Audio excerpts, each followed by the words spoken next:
তো রাসূলুল্লাহ সাল্লাল্লাহু আলাইহি সাল্লাম তো নবীজির চাচা আবু তালেবকে ইমানদার বানাইতে পারতো কিনা বলেন না?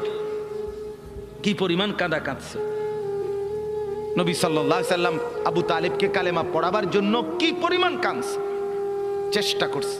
শেষ মুহূর্তে বলছে, চাচা কালেমাটা পড়েন না। চাচা বলছে, না, মানুষের কাছে বেইজ্জতি হব, পড়বো না, মানুষ লজ্জা দিবে। আল্লাহ নবী সাল্লাল্লাহু আলাইহি সাল্লাম বলছে, কানে কানে বলেন, আমি কাউকে শোনাবো না, আমি শুধু হাসরের মাঠে বলবো, মৃত্যু পর্যন্ত চাচা ওয়াদা দিলাম জগৎবাসীকে শোনাবো না আপনি ঈমান আনছিলেন, কানে কানে কন। আবু তালেব বলছে, না, কানে কানেও বলবো না। এবার নবী বলে চোখের পানি ফেলতে ফেলতে, চাচা এমনও কইতেন না তো, ঠিক আছে চাচা, আমি কালেমাটা পড়ি, আপনি শুধু ঠোঁটটা নাড়েন, আপনি শুধু ঠোঁটটা নাড়বেন, আমি হাসরের দিন বলবো, মাওলা আমার চাচা কালেমা পড়ছিল এজন্য ঠোঁট নাড়ছে, এর সুযোগ দেন।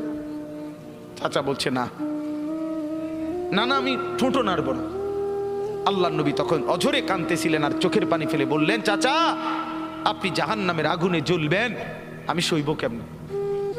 আবু তালেব নাফরমান তখন কি বলছে জানেন? আন্নারু খায়রুম মিনাল আর। মুহাম্মদ, মানুষের কাছে লজ্জা পাওয়ার চাইতে আগুনে জ্বলা অনেক ভালো।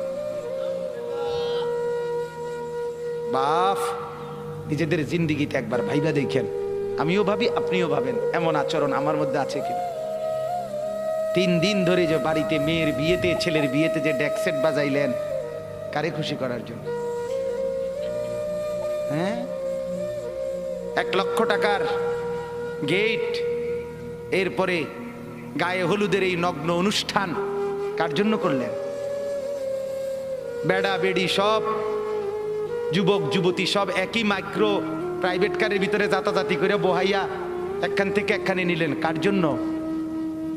পুরা প্যান্ডেলের ভিতরে একসাথে বেড়া বেড়ি একত্রে খায়, নাচে, গায়, ফুর্তি করে, কার জন্য? শুধু সমাজ, সোসাইটি, পরিবেশ, সোসাইটি মেনটেন করছেন, সমাজ মেনটেন করছেন। ছেলেরা চাইছে, মেয়েরা চাইছে, বাচ্চারা চাইছে, এতে হেতে চাইছে, তো মালিক তিনি কি চাইছিল? ওনার কথা মনে হয় নাই? রাসূল সাল্লাল্লাহু আলাইহি সাল্লাম, তার কথা মনে হয় নাই?